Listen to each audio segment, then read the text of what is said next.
ಆವತ್ತಿನ ಡಿನ್ನರ್ ಮುಗಿಸಿ ಅವರಿಬ್ರು ಕಾರ್ ಪಾರ್ಕಿಂಗ್ಗೆ ಹೊರಟ್ರು.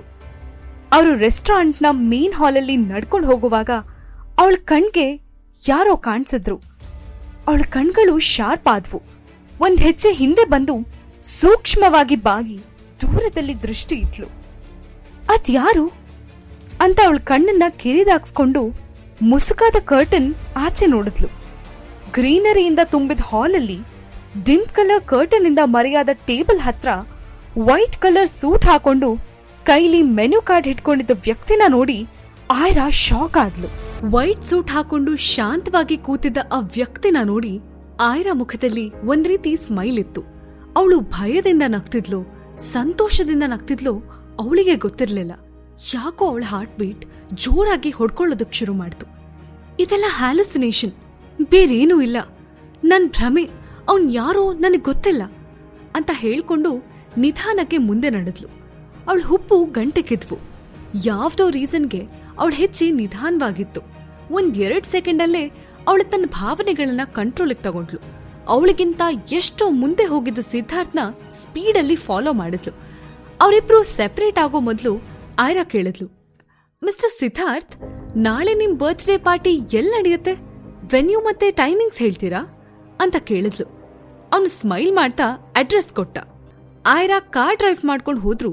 ಸಿದ್ಧಾರ್ಥ್ ನಿಂತಲ್ಲೇ ನಿಂತು ಕಾರ್ ಹೋಗೋದನ್ನೇ ನೋಡ್ತಿದ್ದ. ಅಭಿ ಕೇಳೋ ಬೇಡವೋ ಅಂತ ಧೈರ್ಯ ಮಾಡಿ, ಸರ್, ಮಿಸ್ ಆಯ್ರಾ ನಿಮ್ಗೆ ಯಾವ್ದೇ ಗಿಫ್ಟ್ ತರದೆ ಹೋದ್ರೆ ಅಂತ ಕೇಳ್ದ.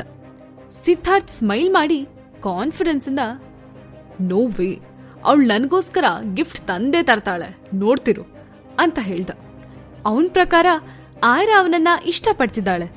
ಸಿದ್ಧಾರ್ಥ್ನ ಇಷ್ಟಪಟ್ಮೇಲೆ ಅವನಿಗೆ ಗಿಫ್ಟ್ ಕೊಡದೆ ಇರೋದಕ್ಕೆ ಸಾಧ್ಯನಾ? ರಿಯಾಲಿಟಿ ಏನಂದ್ರೆ ಆಯ್ರಾಗೆ ಅವಳ ಮಗ ಮಾಡಿದ ಬರ್ತ್ಡೇ ಕಾರ್ಡ್ನ ನೋಡ್ಬೇಕಿತ್ತು ಅಷ್ಟೆ. ಸಿದ್ಧಾರ್ಥ್ ಅವನ್ ಕಾರ್ ಹತ್ತದ. ಅಭಿ ಮನೆ ಕಡೆ ಕಾರ್ ಓಡಿಸ್ದ. ಸಿದ್ಧಾರ್ಥ್ ಮನೆಗ್ ಬಂದಾಗ ರೋಹನ್ ತುಂಬಾ ಸೀರಿಯಸ್ ಆಗಿ ಮಾರ್ಷಲ್ ಆರ್ಟ್ಸ್ ಪ್ರಾಕ್ಟೀಸ್ ಮಾಡ್ತಿದ್ದ. ಅವನ್ನ ನೋಡಿ ಕೈಕಟ್ಟಿ ನಿಂತ ಸಿದ್ಧಾರ್ಥ್ ಅಂದ, ರೋಹನ್, ನಾಳೆ ನನ್ ಬರ್ತ್ಡೇ. ರೋಹನ್ ಸ್ಟ್ರೈಟ್ ಆಗಿ ನಿಂತು ಡ್ಯಾಡ್ ಕಡೆ ನೋಡ್ದ. ಅವನ ಕ್ಷಣ ನೋಡಿದ್ರೆ ಸಿದ್ಧಾರ್ಥ್ ಮಿನಿಯೇಚರ್ ವರ್ಷನ್ ಅನ್ನೋ ಹಾಗೆ ಕಾಣಿಸ್ತಿದ್ದ. ಯಾವ್ದೇ ಎಕ್ಸ್ಪ್ರೆಷನ್ ಇಲ್ದೆ ಓಹ್ ಅಂತ ಹೇಳ್ದ ರೋಹನ್. ಇದ್ದಕ್ಕಿದ್ದಂಗೆ ಸಿದ್ಧಾರ್ಥ್ ಎಕ್ಸ್ಪ್ರೆಷನ್ ಸೀರಿಯಸ್ ಆಯ್ತು. ಅವನು ಹುಪ್ಪು ಗಂಟಿಕ್ಕಿ, ಇಷ್ಟನಾ ನೀನ್ ಹೇಳೋದು ಅಂತ ಕೇಳ್ದ. ರೋಹನ್ಗೆ ಏನ್ ಹೇಳ್ಬೇಕು ಅಂತ ಖಂಡಿತ ತಿಳಿದಿರ್ಲಿಲ್ಲ. ಅವನು ತಲೆ ಅಡ್ಡಡ್ಡ ಆಡ್ಸಿ, ಹ್ಯಾಪಿ ಬರ್ತ್ಡೇ ಡ್ಯಾಡ್ ಅಂತ ಹೇಳ್ದ.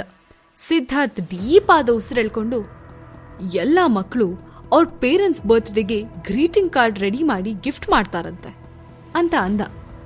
ಡ್ಯಾಡ್, ಗ್ರೀಟಿಂಗ್ ಕಾರ್ಡ್ ಮಾಡೋದು ತುಂಬಾ ಚೈಲ್ಡಿಶ್ ಅನ್ಸತ್ತೆ, ನಾನು ಆ ಬೋರಿಂಗ್ ಕೆಲ್ಸ ಯಾವತ್ತೂ ಮಾಡಲ್ಲ ಅಂತ ಮೂತಿ ಉದ್ದ ಮಾಡಿ ಹೇಳ್ದ ರೋಹನ್. ರೋಹನಿಂದ ರಿಜೆಕ್ಟ್ ಮಾಡಿಸ್ಕೊಂಡ ಸಿದ್ಧಾರ್ಥ್ಗೆ ಕೋಪ ಬಂತು. ಯು ಲಿಟಲ್ ಇಡಿಯಟ್ ಅಂತ ಬೈದು ಅವನು ತನ್ನ ಸ್ಟಡಿ ರೂಮ್ ಕಡೆ ನಡೆದ. ಅಲ್ಲಿ 1-2 ಕಾರ್ಡ್ಗಳನ್ನ ಕೈಯಲ್ಲಿ ತಗೊಂಡು ಯೋಚಿಸ್ದ. ಮಾರ್ಷಲ್ ಆರ್ಟ್ಸ್ ಪ್ರಾಕ್ಟೀಸ್ ಮಾಡಿದ ನಂತರ ರೋಹನ್ ತುಂಬಾ ಬೆವರಿದ್ದ. ಅವನು ಸ್ನಾನ ಮಾಡಬೇಕು ಅಂತ ಟವಲ್ ತಗೊಂಡು ಬಾತ್ರೂಮಿಗೆ ಹೋಗ್ಬೇಕು ಅಂತ ಹೊರಟ. ಹಾಗೆ ಹೋಗುವಾಗ ಅವನ್ ಸ್ಟಡಿ ರೂಮ್ ಕಡೆ ನೋಡ್ದ. ಅವನಿಗೆ ಆಶ್ಚರ್ಯ ಆಯ್ತು. ಸಿದ್ಧಾರ್ಥ್ ಟೇಬಲ್ ಮೇಲೆ ರೋಹನ್ ಕ್ರಾಫ್ಟ್ ಸೆಟ್ ಹರ್ಡ್ಕೊಂಡಿದ್ದ. ಕಲರ್ ಪೆನ್ಸಿಲ್ಸ್ ಅಲ್ಲಿ ಹ್ಯಾಪಿ ಬರ್ತ್ಡೇ ಡ್ಯಾಡಿ ಅಂತ ಅವನೇ ಬರ್ದಿದ್ದ. ಜೊತೆಗೆ ಒಂದಿಷ್ಟು ಸರ್ಕಲ್ಸ್ ಮತ್ತೆ ಸ್ಕ್ವೇರ್ಸ್ ಇಂದ ಬ್ಯಾಡ್ ಡ್ರಾಯಿಂಗ್ ಕೂಡ ಮಾಡಿದ್ದ. ಅವನು ತನ್ನ ಬರ್ತ್ಡೇಗೆನೆ ರೋಹನ್ ಹೆಸರಲ್ಲಿ ಕಾರ್ಡ್ ಮಾಡ್ತಿರೋದ್ ನೋಡಿ ರೋಹನ್ ದಂಗಾದ. ಅವನು ಬೆಕ್ಕಿನ ಹೆಜ್ಜೆ ಇಡ್ತಾ ಸ್ಟಡಿ ರೂಮ್ ಒಳಗಡೆ ಬಂದ. ತಂದೆನ ನೋಡಿ ರೋಹನ್ ಕಣ್ಣಲ್ಲಿ ಕನ್ಸನಿತ್ತು.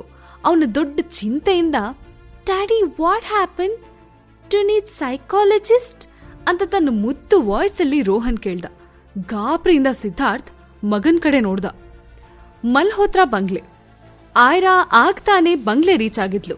ಆದ್ರೆ ಸುಕನ್ಯಾ ಇನ್ನು ವಾಪಸ್ ಬಂದಿರ್ಲಿಲ್ಲ. ಆಯ್ರಾ ಮನ್ಸ್ಗೆ ತುಂಬಾ ಆತಂಕ ಆಯ್ತು.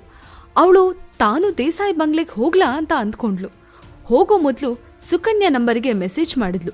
ಸುಕನ್ಯಾ ಕೂಡ್ಲೆ ರಿಪ್ಲೈ ಮಾಡಿ, ಇಲ್ಲಿ ಏನೂ ಪ್ರಾಬ್ಲಮ್ ಇಲ್ಲ, ಎವ್ರಿಥಿಂಗ್ ಇಸ್ ಫೈನ್ ಅಂತ ಹೇಳಿದ್ರು. ನೆಮ್ಮದಿಯಾಗಿ ಉಸಿರು ಬಿಟ್ಟು ಆಯ್ರಾ ತನ್ನ ಬೆಡ್ರೂಮ್ಗೆ ಹೋದ್ಲು. ಸಿಹಿ ಲೈವ್ ಸ್ಟ್ರೀಮಿಂಗ್ ಅಲ್ಲಿದ್ಲು. ಅವಳು ಮತ್ತೊಂದು ರೌಂಡ್ ಗೇಮ್ ಅಲ್ಲಿ ವಿನ್ ಆಗಿದ್ಲು. ಸ್ಟ್ರೀಮಿಂಗ್ ಅಲ್ಲಿ ಲಾಸ್ಟ್ ಇಂದ ಫಸ್ಟ್ ಇದ್ದ ಸಿಹಿ ಈಗ 300 ಯಾಕಿಂಗ್ ಅಲ್ಲಿದ್ಲು. ಮಾರನೇ ದಿನ ಆಯ್ರಾ ಎಚ್ಚರ ಆದಾಗ ಮಧ್ಯಾಹ್ನ ಆಗಿತ್ತು. ಅವಳು ಲೈಟ್ ಆಗಿ ಬ್ರೇಕ್ಫಾಸ್ಟ್ ಮುಗಿಸಿದ್ಲು. ಆಮೇಲೆ ಸಿಹಿನ ಕರೆದು, ಸಿಹಿ, ಇವತ್ತು ನಿನ್ ಡ್ಯಾಡಿ ಬರ್ತ್ಡೇ, ಸೆಲೆಬ್ರೇಷನ್ಗೆ ಹೋಗೋಣ ಬರ್ತೀಯಾ ಅಂತ ಆಯ್ರಾ ಕೇಳಿದ್ಲು. ಸಿಹಿ ಡೌಟಲ್ಲಿ ತಾಯಿನ ನೋಡಿದ್ಲು. ಮಮ್ಮಿ, ನೀನ್ ನಿಜವಾಗ್ಲೂ ನನ್ನ ಡ್ಯಾಡಿ ಹತ್ರ ಕರ್ಕೊಂಡು ಹೋಗ್ತೀಯಾ? ರಿಯಲಿ? ನಾನ್ ನಿನ್ನ ಬಿಲೀವ್ ಮಾಡಬಹುದಾ ಅಂತ ಕೇಳಿದ್ಲು. ಆಯ್ರಾ ನಗ್ತಾ ಯಸ್ ಆಫ್ ಕೋರ್ಸ್ ಅಂತ ಹೇಳಿದ್ಲು. ರೋಹನ್ಗೆ ಸಿದ್ಧಾರ್ಥ್ ಡ್ಯಾಡ್ ಆದ್ಮೇಲೆ ಸಿಹಿಗೂ ಅವನೇ ಡ್ಯಾಡ್. ಆಲ್ರೆಡಿ ಸಿಹಿ ಸಿದ್ಧಾರ್ಥ್ನ ತನ್ನ ತಂದೆ ಅಂತ ಫಿಕ್ಸ್ ಆಗ್ಬಿಟ್ಟಿದ್ಲು. ಅವನ್ ಬರ್ತ್ಡೇ ದಿನ ಸಿಹಿ ಸೆಲೆಬ್ರೇಷನ್ ಅಲ್ಲಿ ಇನ್ವಾಲ್ವ್ ಆಗೋದು ನ್ಯಾಯ ಅಂತ ಆಯ್ರಾ ಯೋಚಿಸಿದ್ಲು. ಮಮ್ಮಿ, ಆದ್ರೆ ನಾನ್ ಹೀಗೆ ಡ್ಯಾಡ್ ಹತ್ರ ಹೋಗೋಕ್ ಆಗಲ್ಲ ಅಲ್ವಾ? ನಾನ್ ನನ್ನ ಹೈಡ್ ಮಾಡ್ಕೋಬೇಕಲ್ಲ, ಮತ್ತೆ ಮಾಸ್ಕ್ ಹಾಕೋಬೇಕಾ ಅಂತ ಕೇಳಿದ್ಲು ಸಿಹಿ. ಸಿಹಿ ಕೇಳಿದ್ ನೋಡಿ ಆಯ್ರಾಗೆ ಪಾಪ ಅನಿಸ್ತು. ಅವಳು ಸಿಹಿನ ತನ್ನ ತೋಳಲ್ಲಿ ತಪ್ಕೊಂಡು, ಡೋಂಟ್ ಫೀಲ್ ಬ್ಯಾಡ್, ನಾವ್ ರೋಹನ್ಗೆ ತೊಂದರೆ ಆಗ್ದಿರೋ ಹಾಗೆ ಪಾರ್ಟಿಗೆ ಹೋಗ್ಬರ್ಬೇಕು. ನಾನ್ ನಿನ್ಗೆ ಸ್ವಲ್ಪ ಜಾಸ್ತಿನೇ ಮೇಕಪ್ ಮಾಡ್ತೀನಿ. ಯಾರಿಗೂ ನೀನ್ ರೋಹನ್ ಆಗಿದೀಯಾ ಅಂತ ಗೊತ್ತೇ ಆಗ್ಬಾರ್ದು. ಆ ರೀತಿ ನೋಡ್ಕೊಳ್ಳೋದು ನನ್ ಜವಾಬ್ದಾರಿ ಅಂತ ಆಯ್ರಾ ಅಂದ್ಲು. ಮೇಕಪ್ ತಾನೇ, ನಾನೇ ಮಾಡ್ಕೋತೀನಿ. ಹುಡುಗಿಯಾಗಿ ನಂಗ್ ಅಷ್ಟ್ ಟ್ಯಾಲೆಂಟ್ ಇಲ್ಲ ಅನ್ಕೊಂಡಿದ್ಯಾ ಮಮ್ಮಿ ಅಂತ ಸಿಹಿ ಕೇಳಿದ್ಲು. ಓಕೆ ಪುಟ, ಯೋ ವಿಶ್ ಅಂತ ಹೇಳಿ ಸ್ಮೈಲ್ ಮಾಡಿದ್ಲು ಆಯ್ರಾ. ಹಿಂದಿನ ದಿನ ಸಿದ್ಧಾರ್ಥ್ ಅವಳು ಸಿಪ್ ಮಾಡಿದ್ದು ಜ್ಯೂಸ್ ಕುಡ್ದಿದ್ದು ನೆನ್ಪಾಯ್ತು. ಆಮೇಲೆ ಅವನು ತುಂಬಾ ನಾಚಿಕೆ ಮಾಡ್ಕೊಂಡಿದ್ದ. ಅವನ ಆಯ್ರಾ ಅಂದ್ಕೊಂಡಷ್ಟು ರೂಡ್ ಅಲ್ಲ, ಅವನಲ್ಲೂ ಸಾಫ್ಟ್ ಫೀಲಿಂಗ್ಸ್ ಇದೆ ಅಂತ ಅವಳಿಗನಿಸ್ತು. ಅದಲ್ಲದೆ ಹಿಂದಿನ ದಿನದಿಂದ ಅವಳ ಮನ್ಸು ಏನೋ ಕೇಡ್ ಬಯಸ್ತಿತ್ತು. ಅದೇನು ಅಂತ ಎಕ್ಸಾಕ್ಟ್ ಆಗಿ ಅವಳಿಗೆ ಗೊತ್ತಿಲ್ಲ. ಆ ವೈಟ್ ಸೂಟ್ ಹಾಕೊಂಡಿದ್ದ ವ್ಯಕ್ತಿನ ನೋಡ್ದಾಗಿಂದ ಅವಳಿಗೆ ಡೇಂಜೋ ಅನ್ನೋ ವರ್ಡ್ ಮಾತ್ರ ಮೈಂಡಲ್ಲಿ ಎಕೋ ಆಗ್ತಿತ್ತು. ಅವಳ ತಾಯಿ ಯಾಕೆ ಆ ರೀತಿ ವಾಯ್ಸ್ ರೆಕಾರ್ಡ್ ಮಾಡಿದಾಳೆ ಅನ್ನೋದು ಮಿಸ್ಟೀರಿಯಸ್ ಥಿಂಗ್. ಅವಳ ಚಿಕ್ಕ ವಯಸ್ಸಿಂದನೂ ಅದ್ರ ಬಗ್ಗೆ ಕ್ಯೂರಿಯಸ್ ಆಗಿದ್ಲು. ಜೊತೆಗೆ ಯಾವಾಗ ತನ್ನ ಸುತ್ತ ಅಪಾಯಗಳು ಮುತ್ಕೊಳ್ಳುತ್ತೋ ಅನ್ನೋ ಭಯ ಅವಳಿಗಿತ್ತು. ಅವಳು ಪ್ರೆಗ್ನೆಂಟ್ ಆಗೋಕು ತನ್ನ ತಾಯಿ ವಾಯ್ಸ್ ರೆಕಾರ್ಡಿಂಗಿಗೂ ಏನಾದ್ರೂ ಸಂಬಂಧ ಇದೆಯಾ ಅಂತ ಅವಳು ತುಂಬಾ ದಿನಗಳಿಂದ ತಲೆ ಕೆಡ್ಸ್ಕೊಂಡಿದ್ಲು. ಯಾರಾದ್ರೂ ತನಗ್ ಗೊತ್ತಿಲ್ದಿರೋ ಹಾಗೆ ತನ್ನ ಫಾಲೋ ಮಾಡ್ತಿದ್ದಾರಾ ಅನ್ನೋ ಡೌಟ್ ಕೂಡ ತುಂಬಾ ಟೈಮಿಂದ ಅವಳಿಗಿತ್ತು. ಮಮ್ಮಿ, ನಾನ್ ಈಗ್ಲೇ ರೋಹನ್ಗೆ ಫೋನ್ ಮಾಡಿ ನಾವ್ ಬರ್ತಿರೋದ್ ಹೇಳ್ತೀನಿ.